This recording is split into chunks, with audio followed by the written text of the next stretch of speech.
Hello বন্ধুরা, কেমন আছো সবাই? আশা করছি সকলেই অনেক ভালো আছো। প্রিয় বন্ধুরা, আজকে তোমাদের জন্য নিয়ে এলাম আরও একটি নতুন গল্প। আশা করছি তোমাদের দাঁড়িয়ে যাবে, তাই ভিডিওটি শুরু থেকে শেষ পর্যন্ত দেখো।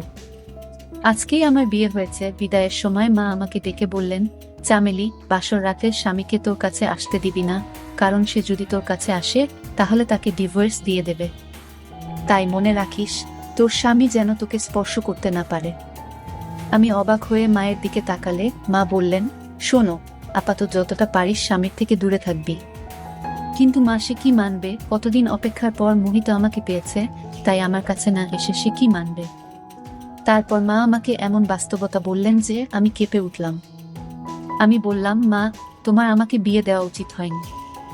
মোহিতের জীবন নষ্ট করার আগে তোমার একবার ভাবা উচিত ছিল। মোহিত যখন এই সত্যটা জানতে পারবে তখন তার সমস্ত কিছু শেষ হয়ে যাবে। তুমি এটা ভালো করনি। আমার চোখে জল চলে এলো। মা, তুমি আমার কাছে এই সত্যটা কেন লুকিয়ে রেখেছিল? মা বললেন, মোহিতের জেদর কারণেই এই বিয়ে হয়েছে। আমি প্রথম এই সম্বন্ধে না করেছিলাম, কিন্তু ওরা যখন মানল না তখন আমিও ভাবলাম, যাক, তোরও সংসার হবে, হয়তো সময়ের সাথে সাথে তোর জীবনেও সুখের রঙে ভরে উঠবে। কতদিন তুই এ বাড়িতে এভাবে বসে থাকবি? এখন আমি কি করব? মন খারাপ করে শ্বশুর বাড়িতে গেলাম। এখানে এসে আমি সেটাই করলাম যেটা মা বলেছিল, আমার স্বামীকে কাছে আসতে দেইনি। বাসর রাতে সে ঘরে এসে বিছানায় বসে আমার সৌন্দর্যের প্রশংসা করলো। তারপরে আমার হাত ছোঁয়ার সাথে সাথে আমি তাকে পিছনে ঠেলে দিলাম। মোহিত অবাক হয়ে আমাকে এর কারণ জিজ্ঞেস করলে আমি কাঁদতে শুরু করলাম, কিন্তু কারণ বললাম না। তারপর একদিন আমার স্বামী মোহিত আমার পুরো গোপন ব্যাপারটি জানতে পেরে গেল। আমি লজ্জায় কাউকে মুখ দেখাতে পারলাম না, কারণ আমার মধ্যে বউ হওয়ার। আমি মোহিতের রুমে বিছানায় বসে আছি, আর সে অবাক হয়ে আমার দিকে তাকিয়ে আছে। আমার খুব দুর্বল লাগছে। আমি বরফের মতো একদম জমে গেছি। আমি অনুভব করতে পারছি সামনে বসা আমার স্বামীর তীক্ষ্ণ নজর আমার শরীরের দিকে। সে বলতে লাগলো, কি ব্যাপার চামেলি, এই বিয়েতে কি তোমার মতো ছিল না? আমি চোখ তুলে তাকে দেখে অনেক কষ্টে চোখের জল ধরে রেখেছি। আমার ঠোঁট কাঁপছে। মোহিত আমাকে খুব কড়া এবং রাগী শব্দে এর কারণ জিজ্ঞেস করলো, কিন্তু আমি চাইলেও আসল কারণ বলতে পারছি না। সে আবার গম্ভীর স্বরে আমাকে জিজ্ঞেস করলো, চামেলি, তোমাকে কিছু জিজ্ঞেস করেছি তো? তার এমন শব্দে আমি আতঙ্কিত হয়ে জোরে জোরে কাঁদতে শুরু করি। কিন্তু আমার সামনের লোকটা বোধহয় প্রতিজ্ঞা করেছে যে সে উত্তর না পেলে আমাকে ছাড়বে না। মোহিত আবার উচ্চস্বরে বলল, তোমার কান্না থামাও আর আমাকে প্রত্যাখ্যানের কারণ বলো। তুমি যদি ভাবো তোমার এই কান্না দেখে আমি গলে যাব আর আজ রাতে তোমার ধারে কাছে আসবো না, তাহলে এই ভুল ধারণা তোমার মন থেকে বের করে নাও। এটা বলেই সে আমার কাপা হাতটা শক্ত করে চেপে ধরল। আমি হাতটা টেনে নেওয়ার চেষ্টা করতেই সে আমার আরো কাছে এসে বলল, চামেলি, তুমি কি আমার পরীক্ষা নিচ্ছ? আমি কি অন্যায় করেছি যে তুমি এভাবে আমার থেকে দূরে সরে যাচ্ছ? আমাকে তোমার কাছেও আসতে দিচ্ছে না। আজ আমাদের বাসর রাত। বিয়ে নিয়ে ছেলে ও মেয়েদের মনে কত স্বপ্ন থাকে, আর তুমি আমাকে তোমার কাছে আসতেই দিচ্ছে না। অন্তত আমাকে এর কারণটা বলো, হয়তো আমি তোমার সমস্যার সমাধান করতে পারবো। চামেলি, আমি কোনো দেবদূত না যে মেয়েটি আমার জন্য সব দিক দিয়ে বৈধ। আমি কি কেবল তাকে দেখি থাকবো? আমি অনেক কষ্টে এই সময় পার করেছি। আমি সবসময় তোমার সঙ্গে স্বপ্ন দেখেছি। ধীরে ধীরে মোহিতের কথা বলার ধরন মোহনীয় হয়ে উঠতে শুরু করে। সে আমার মুখের উপর ঝুলে থাকা চুলের দিকে নেশা নেশা চোখে তাকিয়েছিল, আর আমার বুক ধুকধুক করছিল। আজ তাকে যত মরিয়া মনে হচ্ছে, তাকে থামানো আমার পক্ষে খুব কঠিন। কিন্তু আমি অসহায়। আমার মা আমাকে যে কথা বলেছে তা যদি মোহিত জানতো, তবে আমাকে ডিভোর্স দিয়ে দিত। মোহিত আমাকে মুখ দেখার জন্য একটি সোনার চেইন দিল। সেটা পরানোর সময় তার আঙ্গুলগুলি আমার ঘাড়ে ঘুরছিল, আর আমার সমস্ত শরীর জুড়ে শিহরণ সৃষ্টি হয়েছিল। আমি তাড়াতাড়ি তার হাত ঠেলে দিয়ে আমিও পিছনে সরে এসে বললাম, মোহিত, আমাকে বোঝার চেষ্টা করো, প্লিজ, আমাকে 1 মাস সময় দাও। আমি অনুনয় বিনয় করেছিলাম, কিন্তু মোহিতের নেশা চড়েছিল। সে কিছু শোনার মুডেই ছিল না। সে বলল, আমাকে কারণটা বলো, না হলে আমি জোর খাটাবো। তোমার কাছ থেকে আমার অধিকার আদায় করে নিলেও তুমি আমাকে কিছুই বলতে পারবে না। সেও সম্ভবত প্রতিজ্ঞ করেছিল আমার কথা না শোনার, কিন্তু আমি জানতাম মোহিতের সাথে এই ঘনিষ্ঠতা আমার জন্য কি নতুন বিপদ নিয়ে আসতে চলেছে, কিন্তু আমি তাকে আটকাতেও পারছি না। যতই সে আমার কাছাকাছি আসছিল ততই আমার অবস্থা খারাপ হয়ে যাচ্ছিল। আমি এতটাই টেনশনে ছিলাম যে বিছানায় অজ্ঞান হয়ে পড়ে যাই। মোহিত চামেলি চামেলি ডাকছিল আর আমার হাত ধরে নাড়াচ্ছিল। হয়তো ওর ধারণা ছিল না যে আমি অজ্ঞান হয়ে যাব। হয়তো আমি অজ্ঞান হয়ে গেছি কারণ মায়ের সেই কথা আর তার উপর স্বামীর সেই দাবিগুলোর চাপ। আমি চাইলেও আমার স্বামীকে আমার কাছে আসতে দিতে পারিনি। এমন নয় যে আমার জীবনে অন্য কোনো পুরুষ ছিল। আমি মোহিতকে খুব পছন্দ করতাম। এটাও নয় যে অতীতে আমার সাথে এমন কোনো ঘটনা ঘটেছিল যে আমার গোপন রহস্য ফাঁস হয়ে যাওয়ার ভয় পাব। কিন্তু আমার যে সমস্যা সেটা কম মেয়েদেরই থাকে। যখন জ্ঞান ফিরল তখন আমি হাসপাতালের বেডে। শাশুড়ি ও মোহিত আমার কাছে চিন্তিত হয়ে দাঁড়িয়েছিল। শাশুড়ি আমাকে কেমন লাগছে জিজ্ঞেস করলেন। লেডি ডাক্তার বললেন, এখনই একেবারেই ঠিক আছে, আপনারা চাইলে এনাকে বাড়িতে নিয়ে যেতে পারেন। তারা কিছুক্ষণের মধ্যে আমাকে বাড়িতে নিয়ে এলো। শাশুড়ি আমাকে আমার ঘরে রেখে বিশ্রাম নিতে বললে আমি বিছানায় শুয়ে পড়লাম। বিয়ে বাড়ির কারণে বাড়িতে অনেক অতিথিরা উপস্থিত ছিলেন। আমি শুনতে পাচ্ছিলাম মোহিতের দাদা, ভাই, জামাইবাবুরা মোহিতের সাথে মজা করছে যে বাসর রাতেই তুমি তোমার বউয়ের সাথে এমন কি করলে যে বেচারা মেয়েটি একেবারে অজ্ঞান হয়ে গেল। একটি ফুলের মতো মেয়ে, তোমার ধীরে সুস্থে এগানো উচিত ছিল, কিন্তু তুমি তো ফুলটাকে দুমড়ে মুচড়ে দিয়েছ। তারা একটা মজা করার সুযোগ পেয়েছে, তাই তারা আর থামে।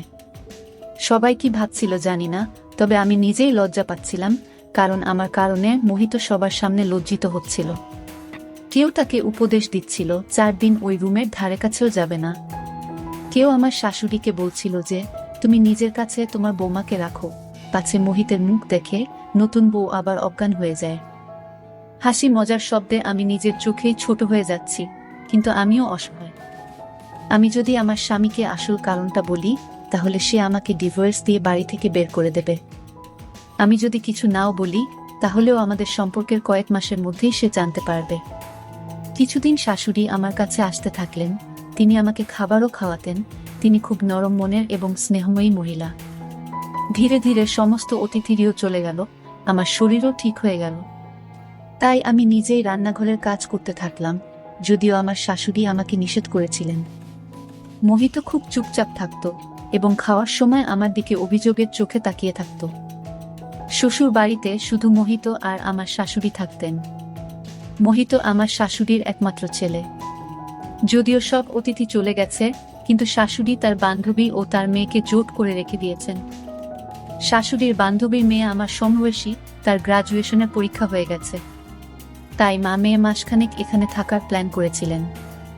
দিয়াও সুন্দরী, কিন্তু যে জিনিসটি আমাকে বিরক্ত করত তা হলো সে মোহিতের সাথে খোলামেলাভাবে মিশত এবং মোহিতের সাথে হেসে হেসে কথা বলত। সেদিনও খাওয়ার টেবিলে বসে দিয়া কি নিয়ে কথা বলে যাচ্ছিল, কিন্তু মোহিত তার কথায় পাত্তা দিচ্ছিল না। তার চোখ আমার দিকে স্থির ছিল। সে মুখে কিছু বলছে না, কিন্তু তার চোখ আমাকে যা বলছে তা আমি জেনেও না জানার ভান করলাম। রাতে রান্নাঘরের কাজ করছিলাম, সবাই যে যার রুমে চলে গিয়েছে। কিছুর অনুভূতি হওয়ায় ঘাড় ঘুরিয়ে দেখলাম মোহিত আমার ঠিক পিছনে দাঁড়িয়ে। সে বলল, মাথা ব্যথায় আমার ঘুম আসছে না, 1 কাপ চা বানিয়ে দাও তো। ভাবলাম চায়ের কথা বলে বেরিয়ে যাবে। আমি চায়ের কেটলিটা গ্যাসের উপর রাখলাম।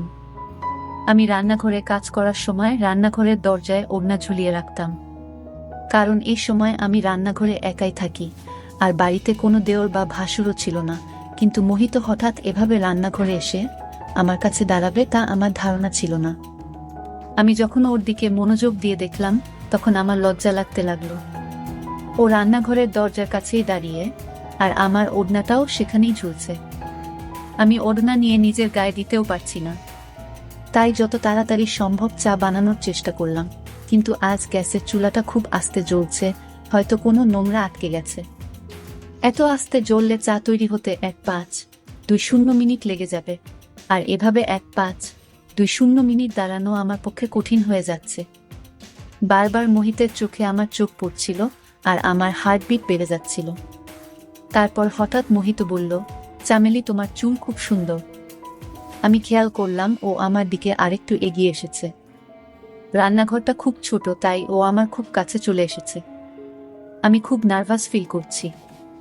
ও আমার সামনে দাঁড়িয়ে আমার মুখের দিকে তাকিয়ে বলল, জানো, আমি তোমাকে আমার বন্ধুর বিয়েতে প্রথম দেখেছিলাম। যতক্ষণ আমি বিয়ের অনুষ্ঠানে ছিলাম, আমার চোখ সবসময় তোমার দিকেই স্থির ছিল। সেখানেই আমি মনে মন তোমাকে ভালোবেসে ফেলি। তখন থেকে তোমার সাথে সম্বন্ধ ঠিক না হওয়া পর্যন্ত আমি কোনোমতেই শান্তি পাচ্ছিলাম না। এই বলে মোহিত আমার আরও কাছে চলে এলো, আর আমি পিছিয়ে সেলফে গিয়ে ঠেকলাম। মোহিত, প্লিজ সরো, আমাকে আমার ওড়না নিতে দাও বলে আমি আমার কপালের ঘাম মুছলাম। মোহিত বলল, এখানে অপর কেউ নেই যার থেকে তোমাকে নিজেকে লুকাতে হবে। মোহিত আমার আরও কাছে এসে আমার কোমর ধরে আমার ঘাড়ে ঠোঁট রাখল ওর গরম নিঃশ্বাসে। আমি গলে যেতে লাগলাম। আমার অবস্থা আরও খারাপ হতে লাগলো। আমার মুখ ওর কবজায় নেওয়ার আগেই আমি ওকে পিছনে ধাক্কা দিয়ে রান্নাঘর থেকে বেরিয়ে তাড়াতাড়ি আমার রুমে গিয়ে দরজা বন্ধ করে দিলাম। আমি কিভাবে মোহিতকে থামতে পারি? সে আমার স্বামী এবং আমাকে ভালোবাসে। সে তার বন্ধুর বিয়েতে আমাকে দেখে আমাদের বাড়িতে সম্বন্ধ পাঠিয়েছিল। আমার মা প্রথমে এই সম্বন্ধে রাজি হননি, কিন্তু মোহিত সম্বন্ধ নিশ্চিত না হওয়া পর্যন্ত আমাদের বাড়ির চৌকাঠ ছাড়েনি। আর আজ এত অপেক্ষার পর সে আমাকে স্ত্রী হিসেবে পেয়েছে, কিন্তু সে আমাকে তার মন ভরে ভালোবাসতেও পারেনি, কারণ আমি তাকে অনুমতি দেইনি। সে তো তার জায়গায় ঠিকই ছিল, কিন্তু আমি সেই এক সমস্যায় আটকে ছিলাম। সে আমার জন্য সমস্যা হয়ে দাঁড়িয়েছিল। টেনশনে আমি কাঁদতে লাগলাম। আমি পাথর না, এটা একটা স্বাভাবিক সম্পর্ক। মোহিত যতটা আমার ভালোবাসা এবং সঙ্গ পাওয়ার জন্য ব্যাকুল ছিল, আমিও ততটাই তার সঙ্গ পাওয়ার জন্য আকুল ছিলাম। মনে হতো আমি সমস্ত কথা ভুলে তার বুকের মধ্যে লুকিয়ে পড়ি, কিন্তু আমার অসহায়ত্ব আমাকে আটকে রেখেছে। কাঁদতে কাঁদতে কখন ঘুমিয়ে পড়েছি জানি না। সকালে যখন ঘুম থেকে উঠলাম, মোহিত অফিসে চলে গেছে। আমি মোহিতের এত তাড়াতাড়ি অফিসে যাওয়ার কারণ জিজ্ঞেস করলে শাশুড়ি বললেন, তিনি জানেন না, হয়তো অফিসে কিছু জরুরি কাজ আছে। আমার মনে পড়ল আমি সারা রাত রুম দরজা ভিতর থেকে বন্ধ রেখেছিলাম। সম্ভবত মোহিত ডাইনিংয়ের সোফায় ঘুমিয়েছে। তার ব্যাগ জামাকাপড় তো রুমেই। বুঝলাম মোহিত অফিসে যায়নি, বাড়ি থেকে কোথাও একটা চলে গেছে। এখন আমার মোহিতের চিন্তা হতে লাগলো। জানি না সে কোথায় গেছে, হয়তো সে আমার উপর রাগ করেছে। এইসব চিন্তাতেই সারাদিন কাটালাম। সন্ধ্যার দিকে মোহিত এসে সোজা ঘরে চলে গেল। তারপর থেকে মোহিত আমার সাথে কথা বলা একেবারেই বন্ধ করে দিল। সে আমার দিকে তাকায়ও না। একবার আমি তার অফিসের কাপড় ইস্ত্রি করতে শুরু করলে সে আমার হাত থেকে কাপড় ছিনিয়ে নিয়ে বলল, আমার কাজ করার দরকার নেই। সে তার জামাকাপড় দিয়াকে দিয়ে দিল। নাস্তার কথাও তাকেই বলল। আমি অস্থির বোধ করছিলাম। সম্ভবত আমার প্রতি মোহিতের ব্যবহার ঠিকই ছিল। কতক্ষণ সে আমার সাথে ভদ্র থাকতে পারে? কিন্তু আমার জীবন বেরিয়ে যাচ্ছিল যখন আমি দিয়াকে তার পিছন পিছন ঘুরতে দেখলাম। সে আনন্দের সাথেই মোহিতের সব কাজ করে দিচ্ছিল। আমি অবাক হয়ে দেখতাম যে মোহিত সন্ধ্যায় যখন অফিস থেকে ফিরত, দিয়া নববধূর মতো সেজে দরজায় দাঁড়াতো।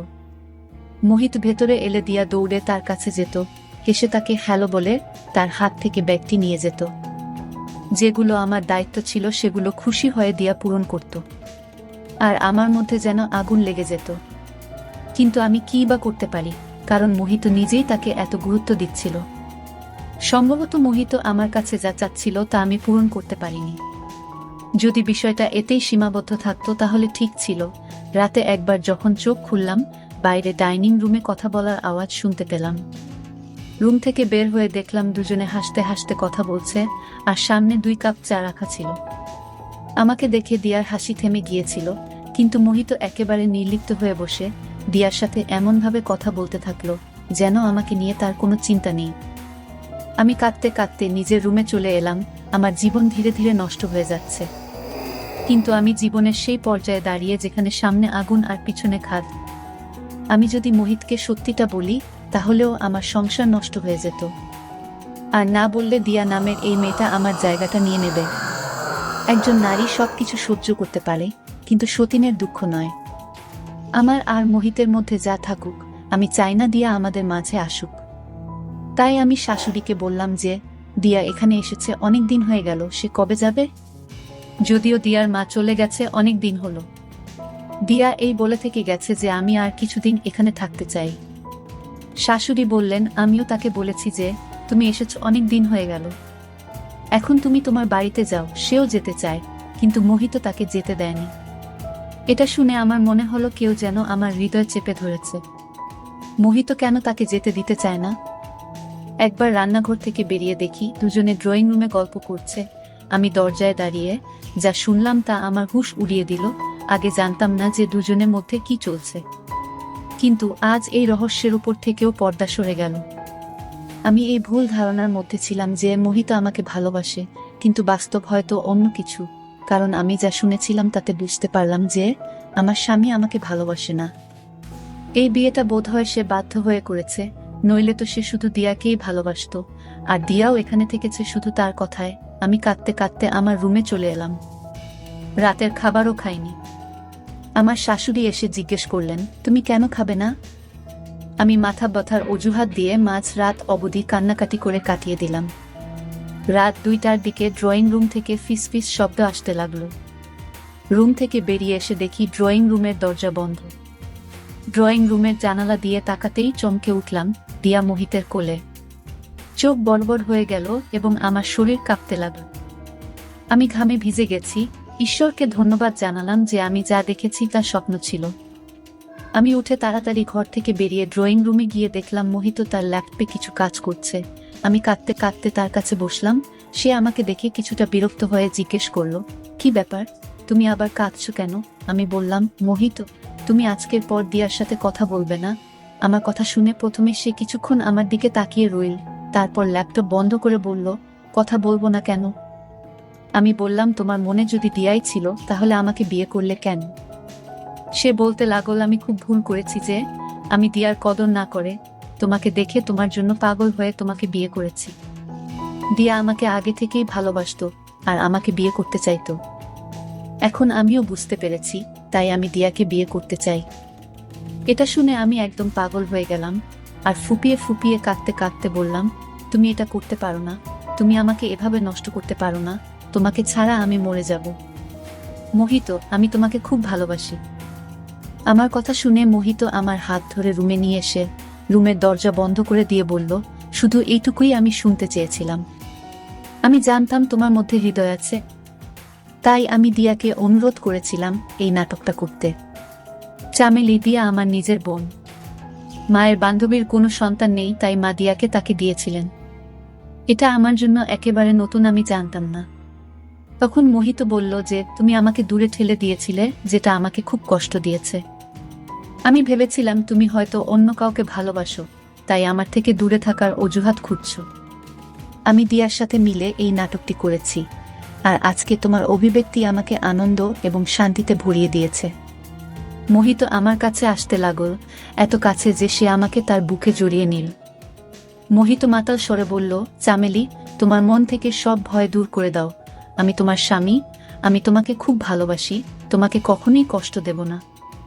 এবার আমি তাকে আর আটকাতে পারলাম না, কারণ আমি আমার ভালোবাসা প্রকাশ করে দিয়েছি। সারা রাত এই ভয়ে কাটালাম যে যেদিন মোহিত আমার সত্যিটা জানবে সেদিনই হবে এই বাড়িতে আমার শেষ দিন। যাই হোক, আমার সঙ্গ পেয়ে মোহিত খুব খুশি। কিছুদিন পর দিয়াও ফিরে গেল, কিন্তু আমি সবসময় ভয়ে ভয়ে থাকতাম যে মোহিত যখন আমার সত্যটা জানতে পারবে তখন আমার কি হবে। মাত্র কয়েক মাস হয়েছে আমাদের বিয়ে। একদিন খাওয়ার সময় আমার শাশুড়ি বলতে শুরু করলেন, মোহিত, যত তাড়াতাড়ি সম্ভব আমাকে নাতিপুতির সুখ বসো না। তুই আমার একমাত্র ছেলে, আর আমি তাড়াতাড়ি দাদি হতে চাই। এই নির্জন বাড়িতে ছোট বাচ্চার কান্নার আওয়াজ। একটা শোনা মাত্রই আমার হাত থেকে প্লেট পড়ে গেল। আমি তাড়াতাড়ি প্লেটটা তুলে নিলাম।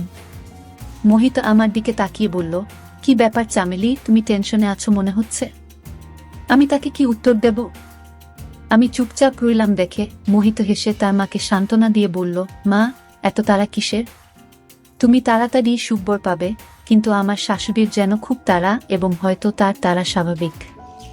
তার মাত্র 2টি সন্তান, তার মধ্যে দিয়াকে তিনি তার বান্ধবীকে দিয়েছিলেন, তার কাছে শুধু মোহিত ছিল। এই বাড়িটি বহু বছর ধরে ফাঁকা পড়ে আছে, সেজন্যই তার বাচ্চার খুব তাড়া।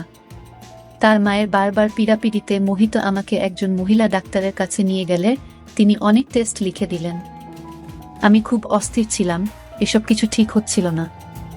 আমি ভয়ে ভয়ে মোহিতকে বললাম, মায়ের বাচ্চা নেওয়ার এত তাড়া কেন? মোহিত আমার হাত ধরে বলল, চামেলি, বাচ্চা আমারও খুব পছন্দ, আমি শুধু চাই সৃষ্টিকর্তা যেন আমাকে একসাথে 2টো বাচ্চা দেন। মোহিতের দুটি সন্তানের কথা আমার হৃদয়কে নাড়া দেওয়ার জন্য যথেষ্ট। আমার মা আমাকে যে সত্যিটা বলেছিলেন, আমি জানতাম আমি মোহিতকে এই সুখ কখনো দিতে পারবো না, আর যেদিন মোহিত এটা জানবে সেদিনই হবে এই বাড়িতে আমার শেষ দিন। সে কখনই আমাকে এটার সাথে মেনে নেবে না। তারপরে আল্ট্রাসাউন্ড করার সময় যেভাবে ডাক্তার একবার আমার মুখের দিকে একবার আল্ট্রাসাউন্ড স্ক্রিনের দিকে তাকাচ্ছিল, তাতে যেন আমার আত্মা আমার শরীর থেকে বেরিয়ে যাচ্ছিল। আমার চোখ থেকে অশ্রু ঝরতে লাগল। আমি ডাক্তারকে অনুরোধ করলাম আমার স্বামীকে এই সম্পর্কে কিছু না বলার জন্য, কিন্তু তিনি বলতে লাগলেন, আমাদের এই ক্ষমতা নেই, আর আমি না বললেও অন্য কোনো আল্ট্রাসাউন্ডের লোক এই কথা বলবে, তুমি বেশিক্ষণ লুকিয়ে রাখতে পারবে না। সবচেয়ে ভালো হয় তুমি নিজেই তোমার স্বামীকে সত্যিটা বলো।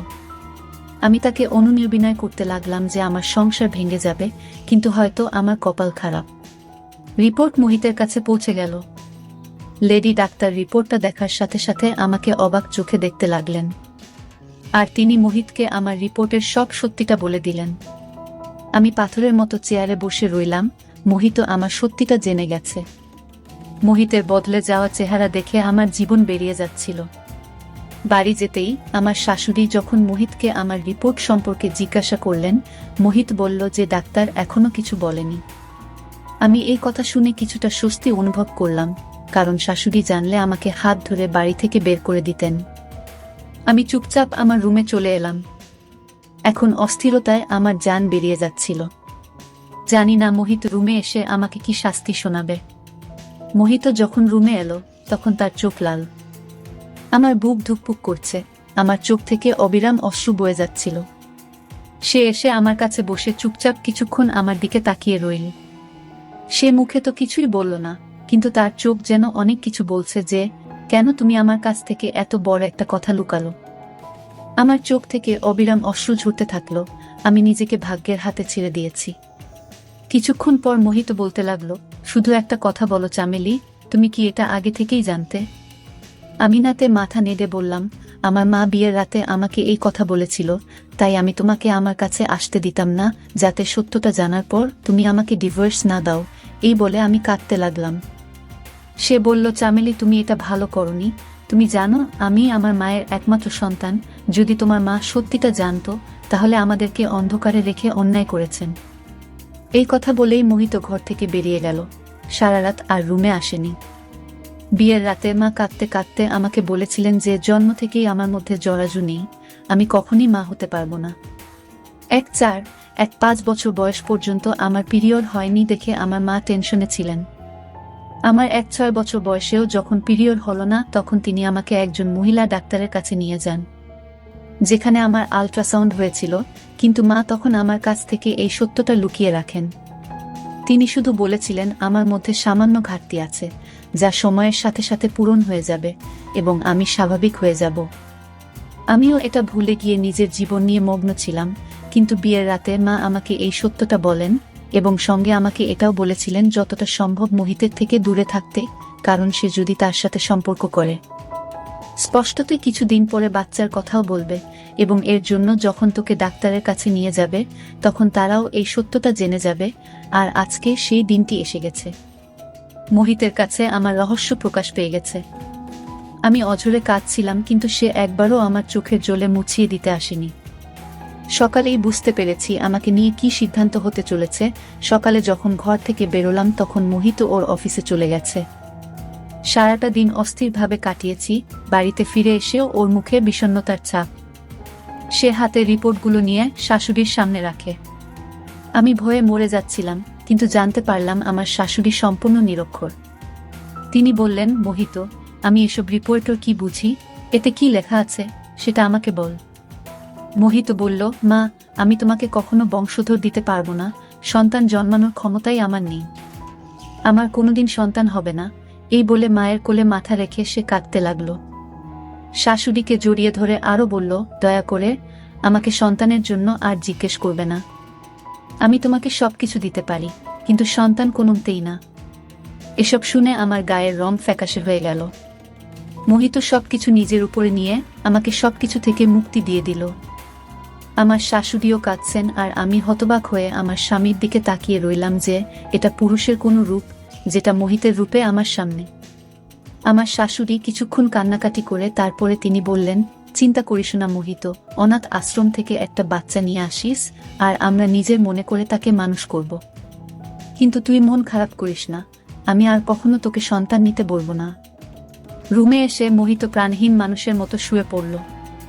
আমি তার কাছে গিয়ে তার পা ধরে কাঁদতে কাঁদতে বললাম, তুমি একই করলে, আমার ত্রুটিগুলো নিজের মাথায় নিয়ে নিলে। সে আমাকে হাত ধরে তার কাছে বসিয়ে বলল, স্বামী স্ত্রী একে অপরের অঙ্গ এবং আমাদের নিজেদের ত্রুটিগুলো মেনে নিতে হয়। তুমি আমার, তোমার ত্রুটি আমারও ত্রুটি এবং তোমার গুণ আমারও গুণ। আমি বলছি না যে এসব আমার কাছে সহজ ছিল, কিন্তু আমি তোমাকে ছেড়ে থাকতে পারবো না। এইসবে তোমার কোনো দোষ নেই। এই বলে মোহিত আমাকে বুকে জড়িয়ে ধরল। আমি পৃথিবীর সবচেয়ে ভাগ্যবান মহিলা যে মোহিতের মতো স্বামী পেয়েছে। আজ আমাদের বিয়ের 5 বছর হয়ে গেছে। দিয়ারও বিয়ে হয়ে গেছে আর সে যমজ সন্তানের জন্ম দিয়েছে। একটি ছেলে দিয়া আমাকে এবং মোহিতকে দিয়েছে। আমি আনন্দের সাথেই দিয়ার ছেলেকে নিজের করে নিয়েছি। এখন মোহিত এবং আমার শাশুড়িও খুব খুশি। ওই বাচ্চার জন্য এখন মনে হচ্ছে আমাদের পরিবার পরিপূর্ণ। ধন্যবাদ বন্ধুরা গল্পটা শোনার জন্য।